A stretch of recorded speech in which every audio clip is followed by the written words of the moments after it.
en vue du rétablissement de l'ordre au sein du parti, exige au secrétaire général, gestionnaire au quotidien du parti, d'en tirer toutes les conséquences et d'inviter dans un délai de 48 heures la convention démocratique du parti convoquée en session depuis le 17 janvier 2019, prise à son temps par le président Antoine Tshisekedi Tshilombo, alors président du parti.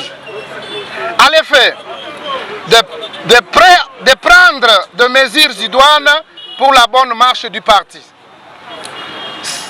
La Ligue des jeunes, derrière les idéaux des pères fondateurs, a envie de pérenniser leur combat et d'accompagner les chefs de l'État dans la réalisation de notre projet de société, le peuple d'abord, sans oublier sa vision de vaincre la pauvreté. La jeunesse réitère son soutien total au garant de la nation, son Excellence, Monsieur le Président de la République, Félix Antoine Tshisekedi Tshilombo, commandant suprême des forces armées, de la police nationale et magistrat suprême. Que vive la jeunesse de l'UDPS, que vive les pères fondateurs de l'UDPS. Nous vous remercions. Bayaki menacer bandeko na biso ya force du progrès. Tant ba menacer bango tellement peu du progrès zara du Congo, du progrès zara toujours chaud, du progrès petala ki bango te et banga ki ba boxer wana te na ba policier te et pesa ki vraiment mais tellement du progrès tous ba civil. Malgré tout on défendra mboka mais tous ba civil. To sali devant chef de l'État. Soko manqué chef de l'État, na Congo Mobimba Oyo, on manquait de force du progrès. Du progrès de l'hôtel Melayo, et Robima na balabala. Et Robima, quand du progrès, là du Congo, Tobana raté.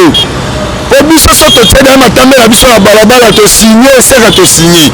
Pour monsieur police Kanambe Kabila, Jean-Marc Kabundi malgré tout, asa combattant. Abunda na ye mais asali une discipline par le geste.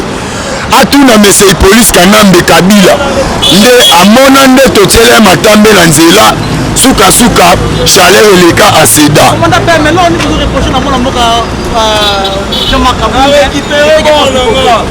Biso to reprocher lisusu eloko te. Tellement oyas biso totie état de siège en permanence aya akomona basi baza te mibali nde baza to korépondre etina suka. Merci beaucoup madame. Merci beaucoup. Tomonango malamu penza tomona moto opesa position te parti ezokufa azotelemela chef d'état il se croit au-dessus de la mêlée nde balobi vraiment avanda tolingi mpenza avanda. To reprocher azo vraiment correspecter chef de l'État te azo bayenda pesa ki bokonzi alors que biso peuple bato tout pesa ki comme il se croit au-dessus de la mêlée yango ba tozo vandisa po to mona parti ezotambola te parti vraiment tozo mona ba secrétaire national na biso ba otambola makolo. Imaginez ba secrétaire national parti au pouvoir. Voilà. Azana base eza yet awo pesa ba combattant misala te tozo souffrir. Imaginez vraiment batu batanga wabe tozo ra na misala batu okende kuna toyo ba origine na bango te na ba ministre msoro eza IDPS eza na ezo ye balaka te tozo toyo batu kuna ba ebele bo kaka ministre IDPS mais côté na biso to éviter ozaka na siège ni ozaka na cellule nini section nini tozo ye bana te alors batu wana to lito bwaka bango libanda ko banda ka yembe ya mutu libanda. Yena Ejekoko, bazosa la force de vice-président. Omoni na Kingabo ezala na maboko ya Ejekoko mutu nyonso ayebi ala ya zomeka ndena meka na fati kuna kokite akomo kende pa Ejekoko kutu kuna okomeka te Kingabo eza benza Ejekoko asimba ngo na dele avec les deux mains akanga kati Kingabo kuna okoka te Ejekoko mulumba. Est-ce que ça dit mabe pas comme ça te ouais. On a problème na biso te mbongo yango azwi wapi c'est ça une autre question. Enrichissement illicite tala parti tala bamira parti ndekomi parti eza nde mwana mais tala ndako na ye baoloba batakaki ndako ekomi ba niveau moko boye, mais on voit pas, c'est clair. Non, on a 3 ans, tu t'es enrichi, est-ce que tu as eu ça? Il faut nini bakonzi balandela enrichissement illicite ya mutu wana tomona yango clarté balandela zozwa mbongo wapi. Comment dire jeunesse a IDPS 48 heures c'est-à-dire comme organiser oui, ndenge eza wana eza mabe te toyeba qu'est-ce que nous devons faire. Biso tokondima crise ezala molai te, il doit démissionner de l'Assemblée nationale, non seulement là-bas, de surcroît il doit de faire aussi au sein du parti, il doit démissionner. Alors soki azoboya kodémissionner, yala bati akodémissionner abanda komeka. C'était une farce de démission chantage, c'était pas en réalité une démission, c'était un chantage, c'était un moyen de pression qu'il croyait faire. Mais Fatou Beton était un loup, un vieux loup. Il a répondu par la langue de bois. Dans le type, on a compris, il veut se ressaisir, mais trop tard.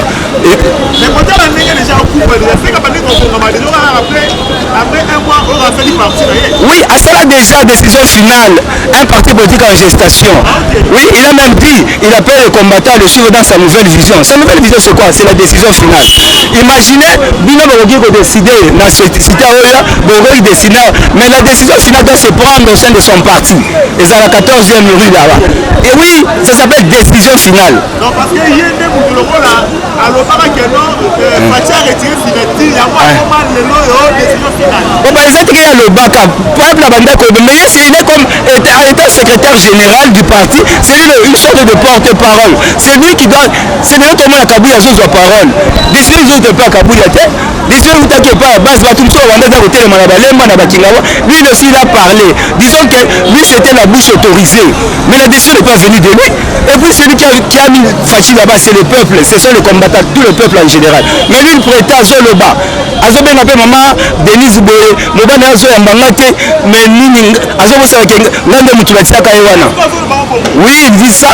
À quel point la cité devrait bager à la côte Isaïe, Moutulabino, pour éviter que Bichon de la Toutaïwana.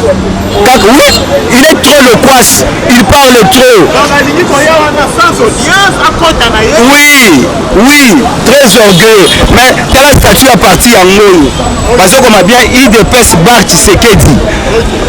IDPS c'est Bar Tshisekedi. Tu ne peux rien faire sans demander au préalable. C'est Bar Tshisekedi. Afumola Moutoua comprendre le quoi. Soit je comprendre le quoi, on a été. Vous avez le quoi bateau. Oye, papa, avant d'entrer le chat regarde le maître de la maison. Un chat, le proverbe le dit, avant d'entrer le chat regarde le maître de la maison. Laisse-moi répéter ce proverbe 2 fois. Mais toi tu ne regardes pas Bakolondaku. Bakolondaku za maman Marthe. Maman Marthe a yebisa Belchika. Papa yaku eza chintu cheba. Enge ko la kendo sa leloko na yo. O eza Bar Tshisekedi. Belchika kendo sa leloko na ye.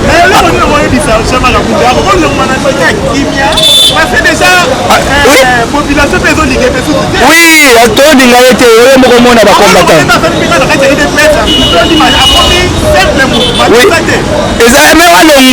Mais on a déjà constaté son auto-exclusion.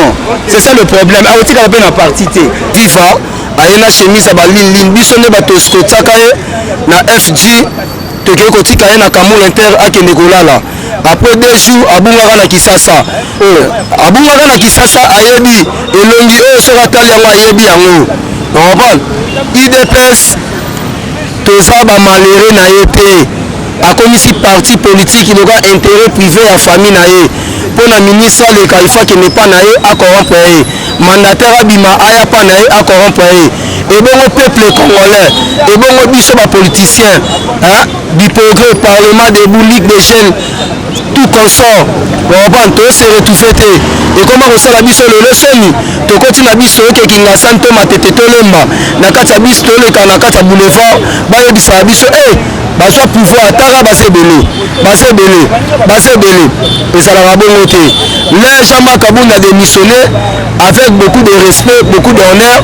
Toya na Kingabwa to récupérer ba bien préféré ba bien na biso ya IDPS pour na yo muto yaki na chassa viva okomota mola na range okomota mola na jeep otongi lopango ya cher cortège eza orgueil mal placé mais toyoki mpe bahabitant population ya Kingabo momo déclaré babiki no wana ekomi royaume na ye wana eza royaume te état de droit ezali okoprendre biso tobunda mpona état de droit tobunda mpona nation peuple congolais nyonso to kombata nyonso ya UDPS aza na droit ya koloba ya kotelemela ye mpona ye atelemeli mokonzi ya mboka oyo aza président cour suprême okoprendre lere ye atelemeli ye biso bayike force du progrès tokotelemela ye Kisekedi asala force du progrès mpo atotelemela mutu nyonso oyo akombatra UDPS nde tolingona bamobake tolingona batibala tobengana bango mpona bamafungu lelo bakufi mpona batrahira UDPS Jean-Marc Abunda aliembonga FCC toyebi aliembonga FCC FCC donc amata bacheval na kingakati amata bacheval blanc a secret interne oyo tobonai kobomba tofongoli yango lisusu ayebi okoprendre tozalaka na président moko boye akofingaka bapoliticien te président ayokaka tellement ye ayoki peuple congolais te a désobéi na maloba ya chef de l'état okoprendre lere a désobéi na maloba ya chef de l'état ya tout le mutu a respecter les gestes barrières ye aboyi yango atoboli bapine première fois deuxième fois ye atoboli bapine seke biso mpe tozotobola ye biso mpe peuple congolais biprogrès tozotobola ye otobola bapine na ye mpe tozotobola pine ndako famille okoprendre akanga bisaka azonga esika autaki esika oyo asala lutte ya 3 avenue biso eza bavictime ya UDPS toza bavictime ya force du progrès tozika na permanence ase babilongi bakanyama bayebi baoleko bayebi bacolonel lukusa bayebi en époque no chancer okoprendre ayebi awa na biso mairie tozika toza non récompensé okoprendre le biso toyolela boye babilongi ezomonana na TV aza na malédiction totale aza na malédiction Kisekedi aza na malédiction ya parlement debout aza na malédiction ya ligue de jeunes ligue de femmes ya peuple congolais oyo atangami aza kombata ya UDPS na badiaspora ofrene fi ya bato yokoma mpona moto abima asala ifo ya mpa na yo biso tobunda mpona nation toza na point ya kodéclare mpona nation congolaise le biso tose retrouve te mutu moko boyakanga héritage na biso oyo tobunda oyo tozwa bagaz okomisango en otage seke fo todevoye monsieur Jean-Marc Abunda toza na posa ndenge alongwe wana biso bakisekedise oyaki na chasse okozonga na chasse eza te oye na chasse obima na musuni na biso yango mokee nango non tozo récupérer musuni na biso nyonso lopango wana torécupérer ekokoma siège ata na bana Kingabo asombi yango na mbongo parti okopa leo yo ozolunga oyolungana nyonso po parti fo erécupérer baintérêt nango yango wana tolobi tosengeli na président ya ligue de jeunes Emani oza kombata tolita na wana kopo oyo ezala kope na biso oyo tosouffra oyo eza limité eza avenir sacrifice oyo sacrifia bavie ya bato zinias nde Kisekedi abandaki kobenga yango la rencontre UDPS seke eza lokola obundisi Kisekedi na sa mabele mais nayokoki ozoloba keno moniere ya mutu moko ekweyaka na bozole ezali ya nani biso du progrès le tobandi kotelemela mabe seke eza basine totelemaka Jean-Marc Abunda na mausolée ya papa moniere ekweyaka na miso ya bato wana moniere nani moniere ya Jean-Marc Abundi ekweyaka okopana soki ekoli na bilili toyaka na cimetière ya Kisekedi tolelaka biso nde tolelaka tozwa misala te toza frene na mutu moko boye oyo awuta village aya mpona akonza peuple congolais toboyi te biso nde bato oyo toyebisaka chef de l'état garant de la nation na congrès tookende na yo congrès esalama esu te tozwi makanisi ya kobenga na yo to récupéré mutu nyonso ye mwana mibenganeli to bino obengani ye biso nde tobengani ye kibekweleli ye tobwakele mpena kibi akondo Kisekedi mpena alati ye aleki biloko mwa apréparé akima mbango yango wana tolobaka Kisengi atatangaka soki azalaka très nécessaire na famille omoni bato oyo anégligaki baligue de jeunes baparlement debout lelo tokomi na valeur président ya anamo batela vi na yo lutte oyo obundaki lutte mpona baintérêt privé te tobunda lutte oyo ya baintérêt général Moutinioso Oyaza qui s'est dit c'est congolais à se retrouver. Avant qui s'est dit c'est là se retrouver, il faut le peuple congolais d'abord à se retrouver. Le peuple congolais se retrouver, c'est que les gens qui disent à jamais Kabundi, les gens qui disent là qui deviennent, qui baissent à botutu ya IDPS mobimba et kolelio. Talaka mutu Oyaza na mabe. Na ba parlement na ba province na ba wapi ba hotel milaka yo déjà ça la parti politique na yo to mais 2011 za makasi ya ma voix la gende na lobi ya 2023 aza makasi sa propagande wapi cha problème wapi pour na ngai na sali 37 ans de lutte bon na beti Mobutu na beti Kabila le père na beti Kabila fils na kangi bango parce que yo lelo yo na desa onga na sala pour la fati asakaka umela bon fati asakaka pour la damas ekita peuple congolais il se retrouver damas ekita mais non kinga ba mbutu o zalaki mokolo ya zalaki lobby dimanche au moins là ba mona ni c'est koko na Jean-Marc ok mbutu ezali comment elle m'a fait betaki kuna ezali pona nani la salaire du péché c'est la mort. Au monité mutu mabe kota sali, il faut que gloire mort, lumière mort, akima. Chez Koko Baraki na magama terrain waya et ainsi de suite na bande ko la biso msu ya force du progrès je ko beya. Baraki wana nyonso biso du progrès to boya Koko ta makambo wana. Là totali pena te muto aza mutu mabe. Tant le peuple congolais souffrit. Jeunesse à IDPS souffrit. C'est qu'il faut que Kota makambo wana.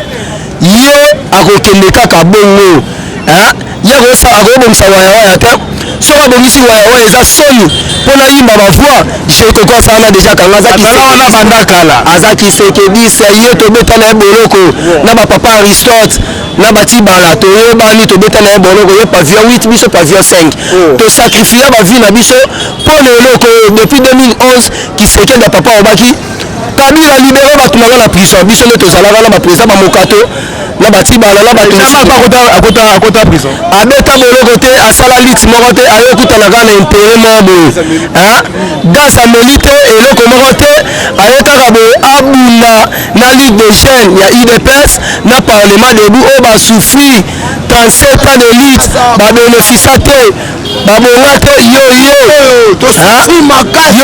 bénéficie na biso idée ezali koyo na yo